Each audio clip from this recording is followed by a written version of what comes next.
오늘은 깨어진 마음을 하나님께로 다섯 번째 시간인데요. 시편 13편의 1절과 2절, 요한복음 11장 32절에서 35절 말씀 본문으로 눈물의 자리에 하나님이 계십니다. 눈물의 자리에 하나님이 계십니다. 이런 제목으로 말씀 전하겠습니다. 교회의 예배에는 또 기도는 찬양은 우리의 감정을 많이 담아내서 울기도 하고 웃기도 하고 박수를 치기도 하는데 성도님들 중에는 아직 자신의 감정을 드러내는데 조금은 미숙하거나 익숙하지 않은 분들이 꽤 많이 계시는 것 같아요. 특별히 남자 성도님들이 그렇습니다. 남자 성도님들은 그래야 남자답다라고 생각하시는 것 같아요.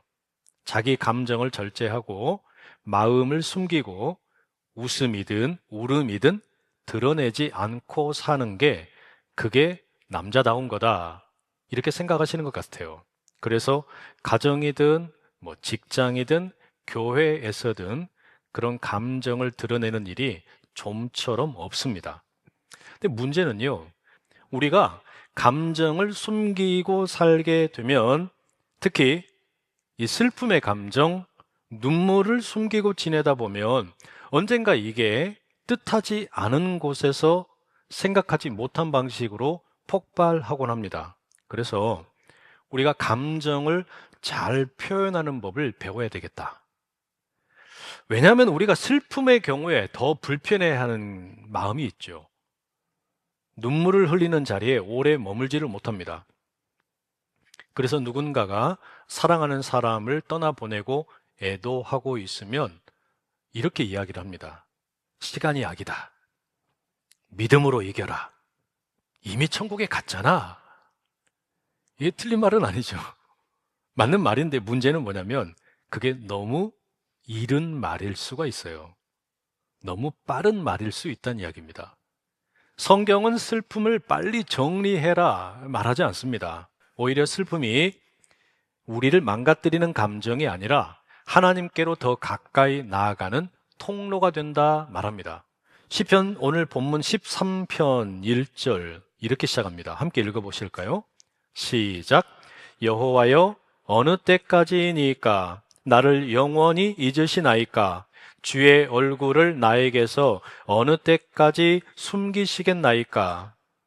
여러분, 이 시는 믿음 없는 사람의 불평이 아닙니다. 하나님을 믿는 사람이 하나님을 너무 잘 아는 사람이 던지는 질문입니다. 질문이자 탄식이고 애통해하는 소리입니다. 성도 여러분, 이러한 질문들은 불신의 언어가 아닙니다. 오히려 언약 안에 있는 사람이, 믿음 안에 있는 사람이 자기의 슬픔을 하나님께 표현하는 언어입니다. 그래서 이 시편의 탄식은 하나님을 떠나는 말이 아니라 하나님께 더 가까이 나아가는 말입니다. 위대한 신학자이자 변증가였던 C.S. 루이스, 제가 참 좋아하는 작가인데 이분이 평생 독신으로 살다가 59세의 나이에 조이라는 여성과 결혼을 합니다. 그 당시에 이 조이라는 여성이 암 투병을 하고 있었어요. 그래도 결혼을 했습니다. 그리고 4년의 짧지만 행복한 결혼 생활을 합니다. 그리고 아내가 세상을 떠나요. 조이라고 하는 아내가 세상을 떠난 이후에 이 C.S. 루이스가 그 슬픔을 엮어서 책으로 씁니다. 그게 헤아려 본 슬픔이라는 책입니다. 이런 표현이 있어요. 슬픔이 상태가 아니라 과정이다. 지도가 아니라 역사서를 쓰는 것과 같다. 전 이 표현이 참 마음에 와닿았어요. 그러니까 슬픔은 어떤 정형화되어 있는, 멈춰 있는 그림이 아니고 계속해서 기록되는 역사와 같다. 과정이라는 겁니다.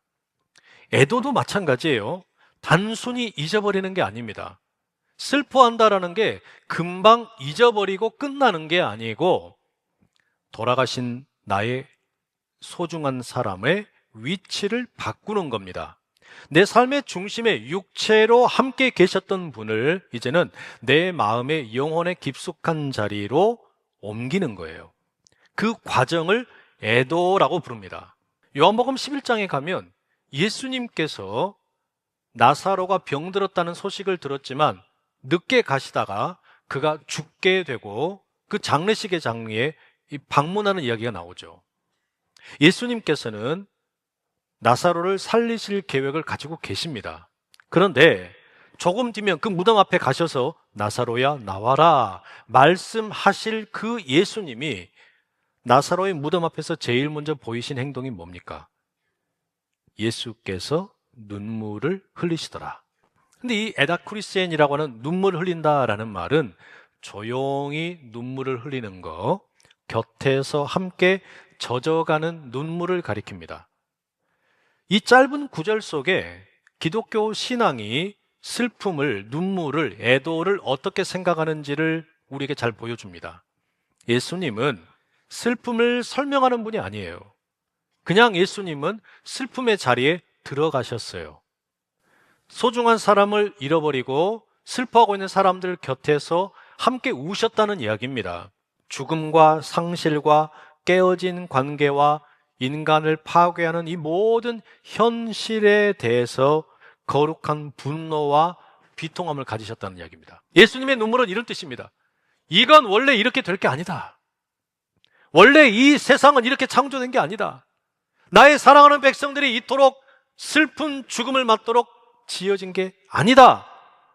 그래서 여러분, 예수님이 나사로 앞에서 눈물을 흘리시면서 애도를 하시지만 이걸로 끝나지 않고 이어지는 내용에 보면 예수님은 십자가를 지나서 부활의 자리로 들어가십니다. 무슨 말이냐?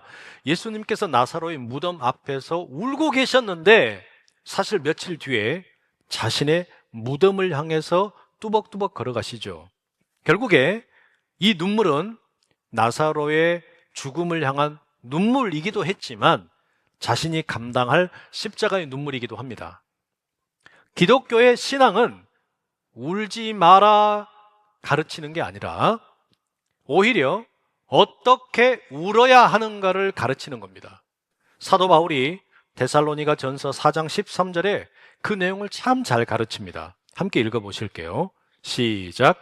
형제들아, 자는 자들에 관하여는 너희가 알지 못함을 우리가 원하지 아니하노니 이는 소망 없는 다른 이와 같이 슬퍼하지 않게 하려 함이라. 슬퍼해라. 슬퍼해야 되는데 어떻게 슬퍼해야 되냐? 우리는 절망 속에서 우는 게 아닙니다. 예수님께서 나사로 앞에서 우셨지만 그 눈물의 자리에 같이 하셨지만 부활의 능력으로 온전한 은혜를 베푸신 것처럼 우리는 소망 가운데 우는 법을 배우는 거예요. 시편 13편이 그걸 참 잘 보여줘요. 이 시편의 맨 마지막에 보면 이렇게 되어 있습니다. 나는 오직 주의 사랑을 의지하였사오니 나의 마음은 주의 구원을 기뻐하리이다. 내가 여호와를 찬송하리니 이는 주께서 내게 은덕을 베푸심이로다.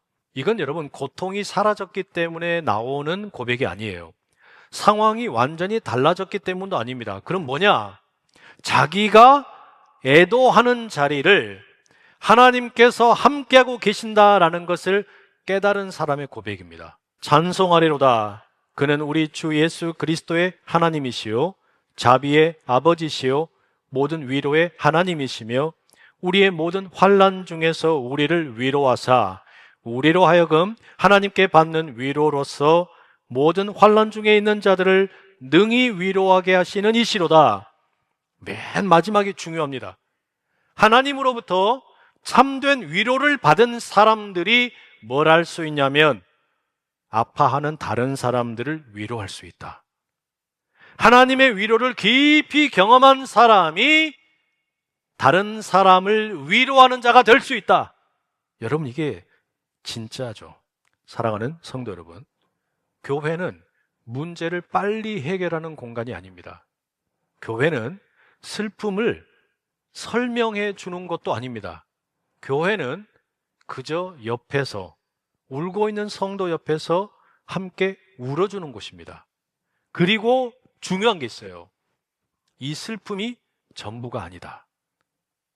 이 슬픔이 소망 가운데서의 슬픔이 되게 만들고 소망 가운데서 위로를 받은 자가 또 다른 자를 위로하게 만드는 곳. 그래서 여러분, 교회는 애도 학교이고 슬픔을 배우는 학교입니다. 특히 저는 오늘 남자 성도님들에게 말씀드리고 싶어요. 울어도 됩니다. 눈물을 부끄러워하지 마십시오. 강한 사람, 정말 강한 사람은 눈물이 없는 사람이 아니라 눈물 속에서 하나님의 강함을 붙드는 사람입니다. 하나님은 우리 눈물을 부끄러워하지 않으시고 예수님은 우리의 애도를 피하지 않으시고 성령께서 우리의 눈물의 자리에 함께 하시는 줄 믿습니다. 여러분들의 눈물 흘리는 그 자리, 슬퍼하는 자리, 애도하는 자리, 애통해하는 자리, 주님의 은혜가 넘쳐나고 인생의 깊이가 깊어지고 다른 이들을 품을 수 있는 상처 입은 위로자로 거듭나는 새로운 자리가 될 줄로 믿습니다. 기도하시겠습니다.